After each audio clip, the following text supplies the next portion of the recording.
여러분 안녕하십니까? 사이언스 투데이입니다. 어제 안타까운 참사가 일어났습니다. 무안공항에서 발생한 제주항공 여객기 참사로 179명이 숨졌습니다. 아직 구체적인 사고 경위는 파악 중에 있습니다.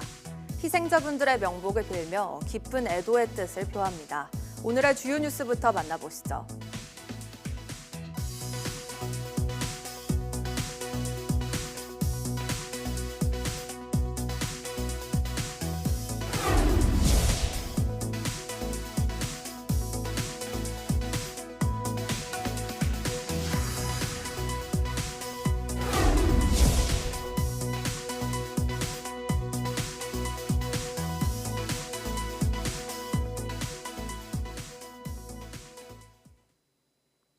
제주항공 여객기 참사로 탑승객 179명이 숨지고 승무원 2명이 다친 가운데 희생자 중 141명의 신원이 확인됐습니다. 소방당국은 오늘 오전 11시 기준 신원이 확인된 희생자는 141명으로 늘었다고 밝혔습니다.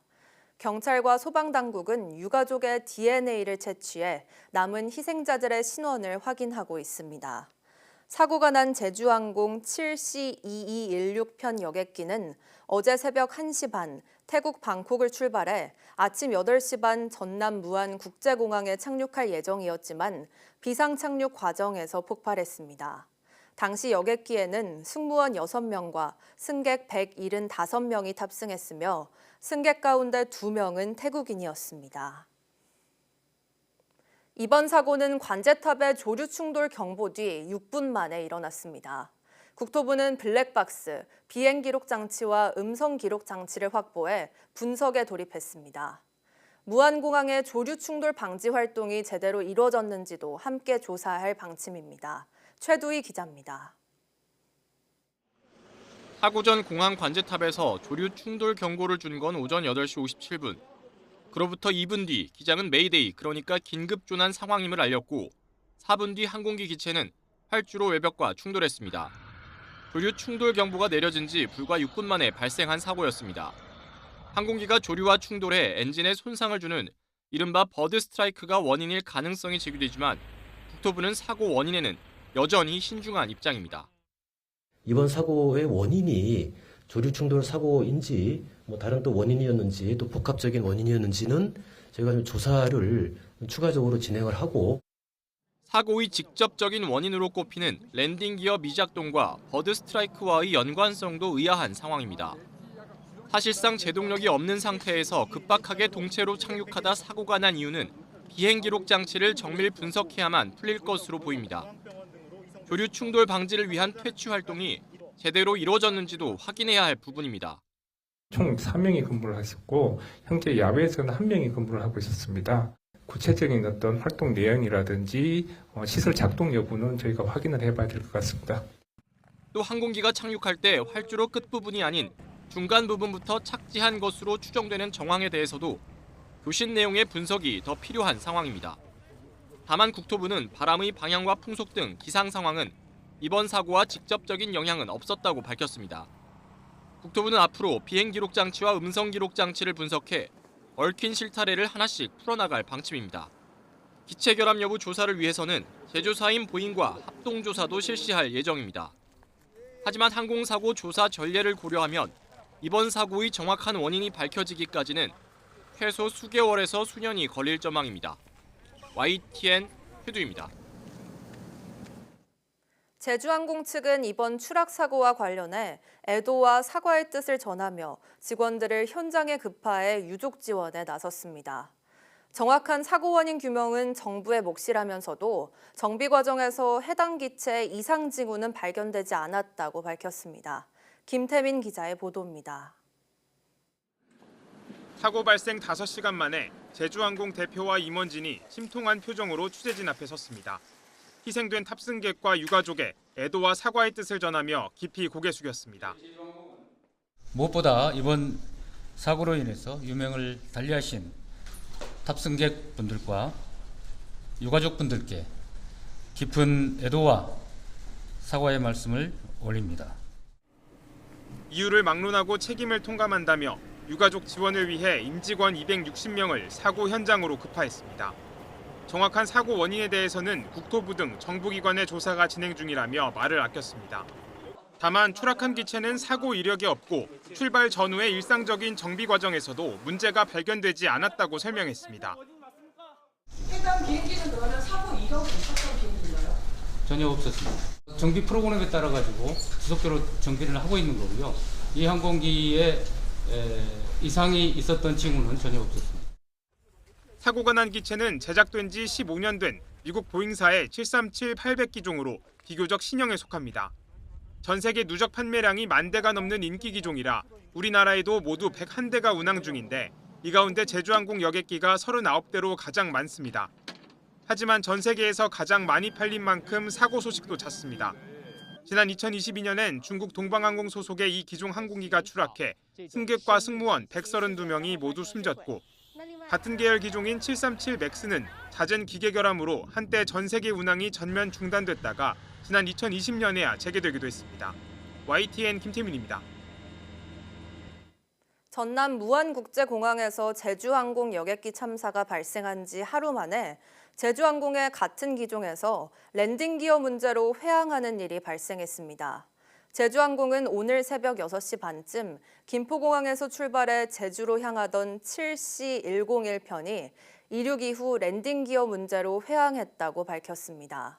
탑승객들은 YTN에 최초 기체 결함으로 회항한다고 기내 방송이 나왔으며 이후 김포공항에 착륙한 뒤 랜딩 기어 문제라고 재차 방송이 나왔다고 전했습니다.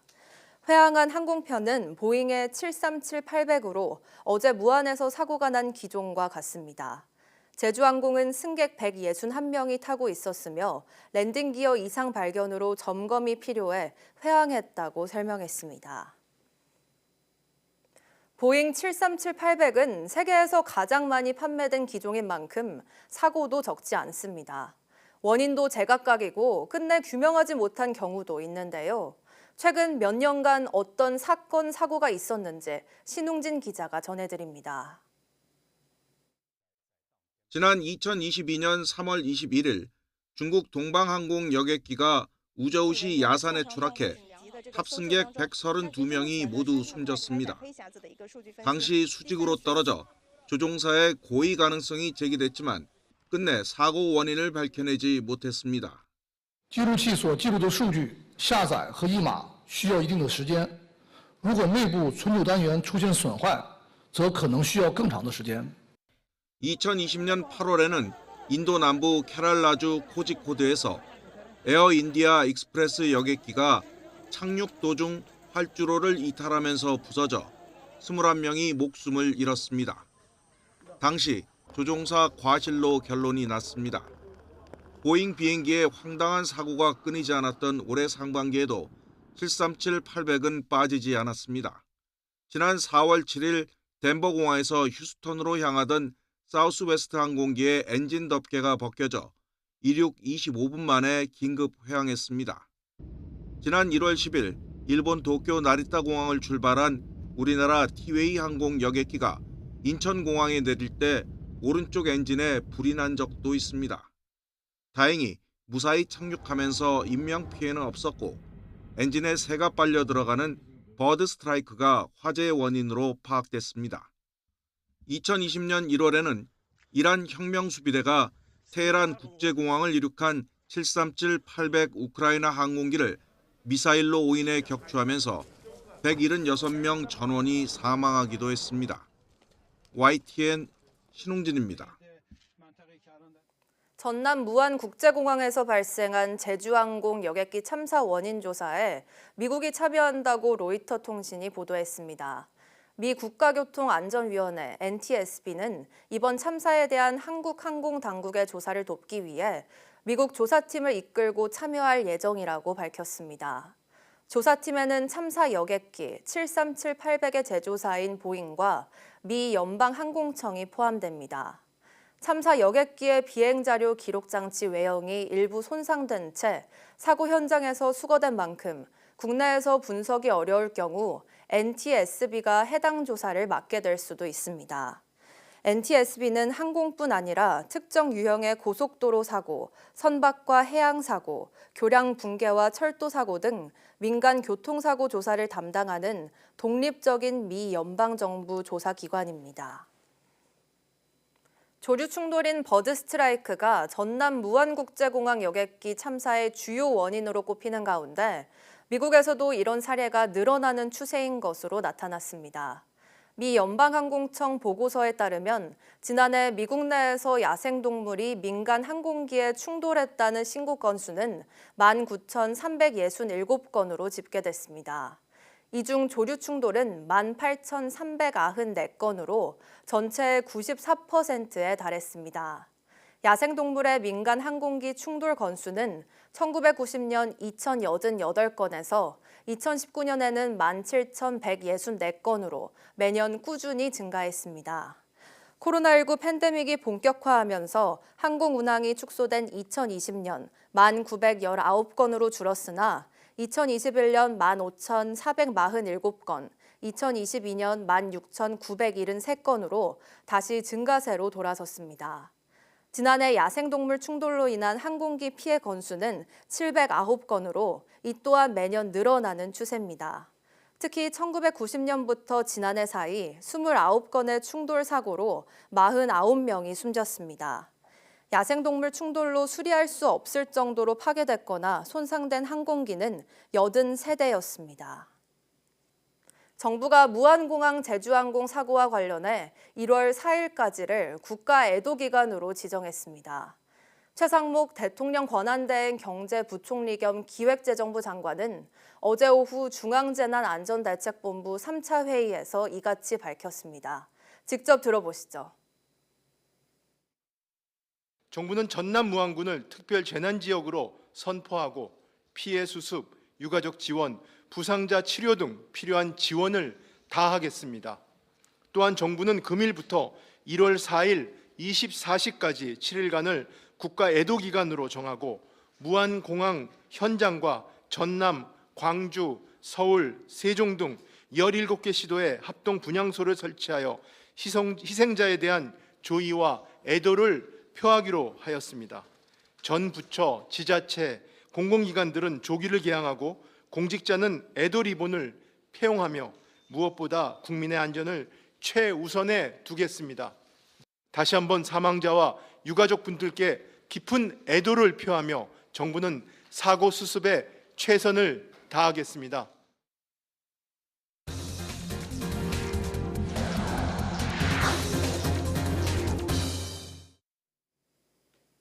방사성 폐기물은 방사성 물질을 포함하는 만큼 신속하고 안전한 처분이 매우 중요한데요. 국내 연구진이 로봇과 센서를 이용해 방사성 핵종을 기존보다 3배나 빠르게 분리하는 장치를 개발했습니다. 박나연 기자입니다. 방사성 폐기물은 방사능의 강도에 따라 저준위, 중준위, 고준위 폐기물로 나뉩니다. 준위별로 적절한 보관 장소와 처리 방법을 고르려면 먼저 폐기물의 종류부터 알아야 하는데 이를 위해서는 방사성 핵종 분석이 필수입니다. 방사성 폐기물 안에 어떤 종류의 방사성 물질이 들어있는지 또 얼마나 위험한지를 검사하는 과정이 필요한 겁니다.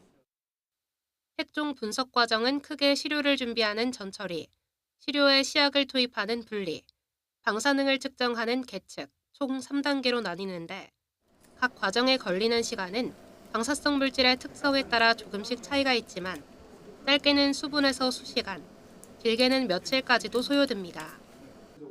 국내 연구진이 이 중에서 분리 과정에 걸리는 시간을 약 3배 단축한 장치를 개발했습니다. 첫 번째 핵심은 액체 취급 로봇으로 사람이 방사성 시료와 접촉하지 않고 로봇이 시약을 투입합니다. 그런 다음 시약 반응으로 분리된 시료는 각각 구분돼 다음 계측 과정으로 이동합니다. 로봇 덕분에 시료가 잔류하거나 막힐 우려가 있는 밸브를 전혀 사용하지 않을 수 있게 되었고 또한 방사성 시료와 접촉하는 구성품을 손쉽게 교체할 수 있어서 교차 오염 가능성을 원천 차단할 수 있습니다. 두 번째 핵심은 분리용기 상단에 있는 작은 센서입니다. 이 센서는 시약이 모두 들어갔는지 감지하고 핵종이 분리되거나 흡착되는 과정이 끝났는지를 즉각 알려줍니다. 분리용기 내부의 흡착제 상태를 실시간으로 알려주는 센서 덕분에 핵종을 더 정확하게 분리할 수 있게 된 겁니다. 실험 결과 기존보다 핵종을 3배 빠르게 분리하면서도 약 90% 수준의 높은 핵종 회수율을 보였습니다. 이 자동화 장치를 향후에 현장에 적용함으로써 현재 연구원에 많은 양을 보관 중인 임시 보관 중인 방사성 폐기물 드럼을 보다 빠른 시간 내에 분석을 함으로써 연구진은 이번 연구로 방사성 폐기물을 더 효율적으로 분석할 수 있는 기술적 돌파구가 마련됐다고 밝혔습니다. 나아가 고준위 폐기물에도 적용할 수 있도록 추가 연구를 진행하고 기술 상용화에도 도전한다는 계획입니다. YTN 사이언스 박나연입니다. 인간이 보낸 태양 탐사선이 새 기록을 세웠습니다. 미 항공우주국 나사의 태양 탐사선이 태양 최근접 관측 비행에 성공했습니다. 황보선 기자가 보도합니다. 미 동부 시간으로 26일 자정에 가까운 시각, 태양 탐사선 파커 솔라 프로브가 기상 관제팀에 신호를 보내왔습니다. 임무를 마친 후 살아있다고 알려온 겁니다. Last night about 11:50 p.m. Eastern Time, we got back a green beacon. 탐사선이 이른 지점은 태양 표면에서 611만 5,507km 떨어진 대기층인 코로나 쪽. 인류 역사상 최근접 기록입니다. 크리스마스 이브였던 지난 24일, 이 사명을 완수한 직후 시상 관제팀과 통신이 끊겼지만 결국 무소식이 희소식이 됐습니다. 파커 탐사선은 오는 1월 1일 자세한 데이터를 보내올 예정입니다. What we got yesterday was the confirmation that it survived. And what we'll get coming soon is the actual data from the flyby. So it continues to excite. 2018년 발사된 파커 탐사선은 2021년 4월 코로나 상충부를 통과하는 비행에 처음으로 성공한 뒤 근접 비행 기록을 경신해 왔습니다. 지난해 9월과 올해 3월엔 태양 표면 기준 고도 726만 킬로미터까지 다가갔습니다. 이 탐사선은 지금까지 만들어진 우주선 중 속도가 가장 빠른 데다 섭씨 1370도의 열을 견딜 수 있도록 제작됐습니다. YTN 황보선입니다. 고령 인구가 증가하면서 암과 심내혈관 질환 같은 만성질환 사망자가 계속 느는 추세입니다. 초고령 사회 진입으로 앞으로 만성질환 부담이 더 늘 것으로 예상되자 정부가 부담 경감을 위한 전략 마련에 고심하고 있습니다. 이문석 기자입니다. 지난해 국내 사망자 78%는 암과 당뇨병 같은 만성질환 환자였습니다. 10대 사망 원인을 보면 암과 심장질환이 1, 2위를 차지했고 뇌혈관 질환, 알츠하이머, 당뇨, 고혈압 등 모두 6가지가 만성질환에 해당했습니다. 사망자만 많은 게 아닙니다. 만성질환 진료비도 매년 늘어나 2020년 71조 원에서 지난해 90조 6천억 원으로 전체 진료비의 84.5%를 차지했습니다. 총 인구 중 환자 비율인 유병률은 고혈압이 21% 안팎, 당뇨는 10% 내외로 큰 변화가 없었습니다. 하지만 고콜레스테롤 혈증은 2022년 11%대에서 10년 만에 22%대로 앞자리가 바뀌었고 비만 역시 10년 사이 5%포인트 가까이 상승했습니다. 보건당국은 초고령 사회 진입과 함께 앞으로 만성질환 관련 사망과 질병 부담이 더 늘어날 거로 예상했습니다. 만성질환의 질병 부담 산출 체계를 도입한다든지 아니면 감시 분석 체계를 더 정교하기 위한 그런 과학적 근거 마련을 위한 노력을 더. 그나마 만성질환에 영향을 주는 건강 위험 요인은 살짝 개선된 거로 나타났습니다.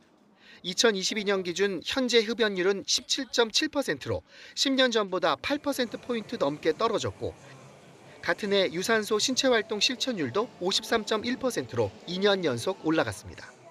YTN 이문석입니다.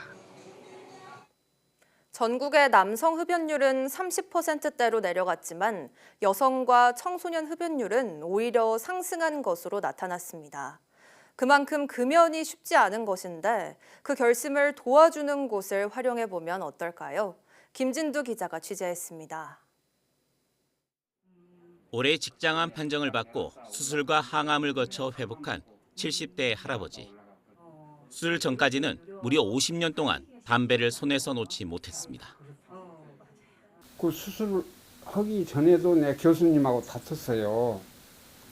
담배 끊으라고 그러더라고. 하지만 수술 이후 담배의 유혹을 떨쳤고 6개월째 금연 중입니다. 흡연 경험이 있는 입원 환자를 대상으로 상담을 제공하는 서비스 덕분입니다. 이 병원에서는 입원 환자 중 흡연자를 관리하고 금연을 권유하는 시스템을 갖췄습니다. 달력형으로 흡연력이 있는 사람들과 등록한 사람들이 표시가 됩니다. 건강을 잃고 병원에 입원한 환자들은 흡연의 위험성을 인지하고 금연에 성공하는 확률이 높아집니다. 저희가 9회차에 걸쳐서 상담을 해주기 때문에 그걸 지속화시켜 나가는데 그 지속화시켜서 6개월까지 성공을 하면은 향후에도 계속 금연을 할 수 있는 그런 부분이 높아진다라고.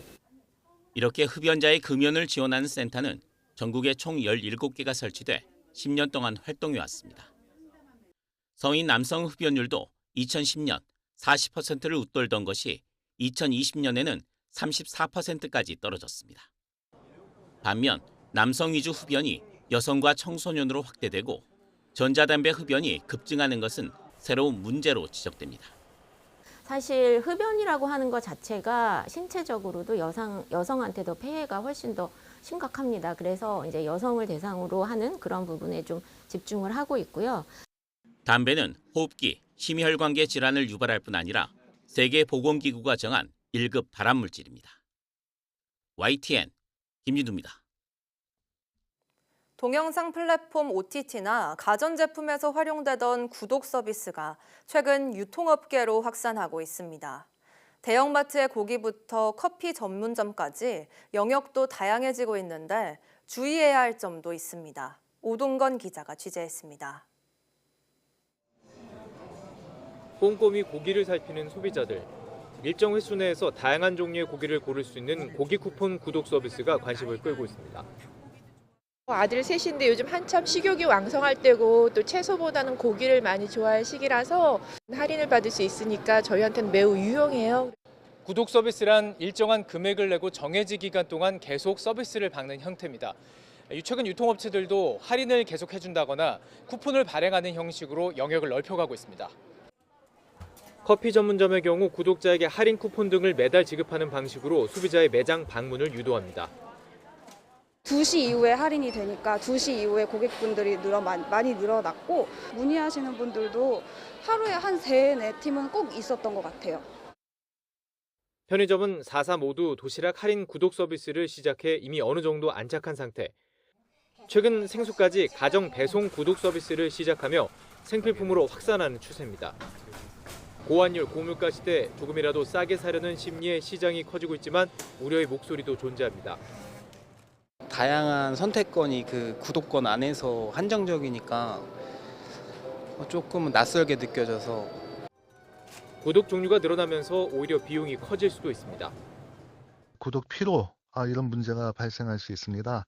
과도한 구독 서비스가 증가함에 따라서 비용이 누적돼서 부담이 되는 경우도 많습니다. 또 서비스를 중단하고 싶을 때 해지 절차가 필요해 복잡하고 위약금도 발생할 수 있어 구독 전 계약사항을 꼼꼼히 살필 것을 전문가들은 조언합니다. YTN 오동건입니다.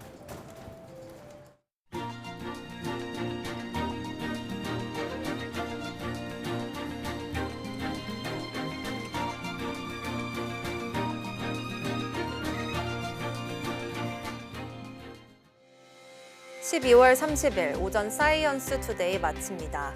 오후 뉴스도 많은 시청 바랍니다. 시청해주신 여러분 고맙습니다.